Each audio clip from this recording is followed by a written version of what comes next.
பட்டினப்பாக்கம் பேருந்து நிலையம் எதிரே உள்ள மாநகராட்சி பூங்கா சரியான முறையில் பராமரிக்கப்படாமல் உள்ளது என பொதுமக்கள் குற்றம் சாட்டியுள்ளனர். இதுகுறித்து நமது செய்தியாளர் அன்பழகன் வழங்கிய கூடுதல் தகவல்களை தற்போது பார்க்கலாம். சென்னை மாநகராட்சிக்கு சொந்தமான பூங்காவுக்கு பக்கத்தில் தான் நம்ம நிற்கிறோம். இது எங்கே இருக்குன்னு பார்த்தோம்னா சென்னை பட்டினப்பாக்கம் பேருந்து நிலையத்துக்கு எதிர்ப்புறம் தான் இந்த பூங்கா இருக்குது. பூங்கானா நம்ம என்ன பண்ணுவோம், எப்போவுமே பொதுமக்கள் அங்கே வாக்கிங் போகவும், அதாவது தூய காற்றை சுவாசிக்கவும் இருப்பாங்க. அங்கங்கே இந்த பெஞ்செல்லாம் போட்டிருக்கா, அதில் உட்காந்து அமர்ந்து ஓய்வெடுப்பாங்க. அந்த இடமும் சுத்தமாக இருக்கும். ஒரு சில இலைகள் அந்த சருகுகள் விழுகும், அது அந்த காற்றுல விழுகிறது ஒன்று.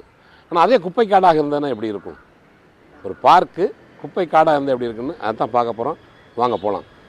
அந்த கேட்டை திறக்கிறது ரொம்ப கஷ்டமாக இருக்குது. ஏன்னா அவ்வளோ துருப்பிடிச்சிருக்கு. நம்ம திறந்துட்டு நம்ம திறக்க முடியல. அந்தளவுக்கு மோசமாக இருக்குது.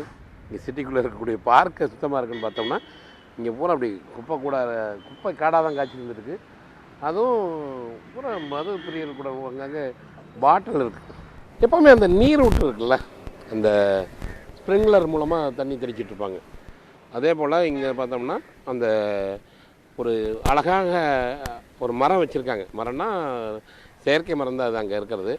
அந்த வாட்டர் தண்ணி இருக்கக்கூடிய இடத்துல அந்த முழுவதுமாக இந்த வாட்டர் ஃபால்ஸ் எல்லாம் வரும்ல, அந்த இடத்த கூட்டி போகிறவாங்க. நிலைமையில் இருக்குன்னு நம்ம பார்க்கலாம். நான் தான் சொன்னேன்ல, தூரமாக அந்த அழகாக இருந்தது பக்கத்தில் வந்தால் எப்படின்னா அழகு ஆபத்துங்கிறது இதுதான்.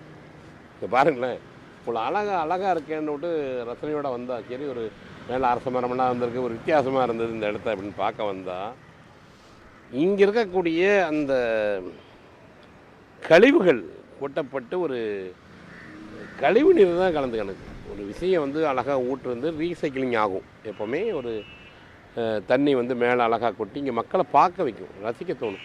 ஆனால் இது முழுவதுமாகவே ஒரு காட்டுக்குள்ளே வந்த மாதிரி பூங்காங்கிறது அமைதியினுடைய இருப்பிடம் தான். அது அமைதியாகவும் நம்ம ஒரு கஷ்டங்கள் கவலைகள்லாம் மறந்து நடைபயிற்சி வர்றவங்களாகட்டும், அந்த கவலைகளை மறந்து அமர்ந்து சிந்திப்பவர்களாகட்டும், அது தகுந்த இடம்தான் பூங்கா. ஆனால் இங்கே இருக்கிற பூங்கா இங்கே வந்த எச்சா நம்ம நோய் தொற்று ஏற்படும். நம்ம நோயோடு தான் வெளியே போகணும் போல்.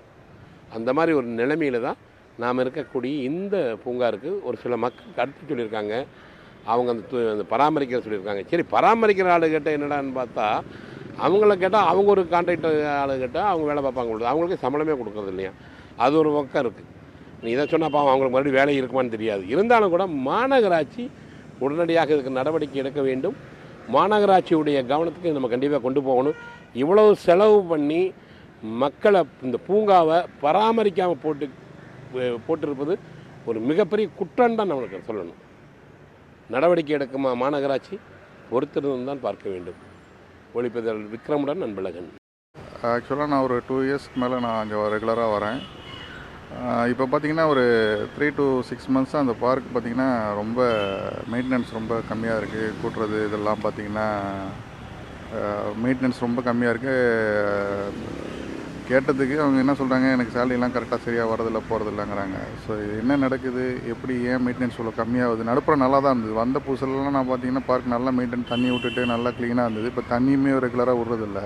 ஸோ இது நகராட்சி நிர்வாகமோ இல்லை கார்பரேஷனோ கொஞ்சம் பார்த்து சரி பண்ணால் நல்லாயிருக்கும். ஏன்னா பொதுமக்கள் லேடிஸ்லாம் நிறைய பேர் வராங்க. இது கொஞ்சம் மெயின்டைன் பண்ணி கொஞ்சம் இது பண்ணிங்கன்னா சில்ட்ரன்ஸ் லேடிஸ்க்குலாம் கொஞ்சம் யூஸ்ஃபுல்லாக இருக்கும். இந்த பார்க் ஒரு 5 மாதமாக ஃபஸ்ட்டு கான்ட்ராக்ட் இல்லாமல் கவர்மெண்ட்டில் இருந்தது. அப்போ நல்லா சுத்தமாக பார்த்துட்டு இருந்தாங்க. இப்போ கான்ட்ராக்ட் மாதிரியோ அவங்க சரியான பொருளுங்க கொடுக்குறதில்ல, இப்போ சரியான சேலரி தரதில்ல. எல்லாமே பார்த்தா சுத்தமாக இருக்கிறப்போ தான் இருக்கும். ஆனால் மழை இலைங்க விழுந்து குப்பையை காலையில் பெருக்கினாலும் சாயங்காலம் ஒரு வேளை பெருக்கினாலும் குப்பை விழுந்து தான் இருக்குது.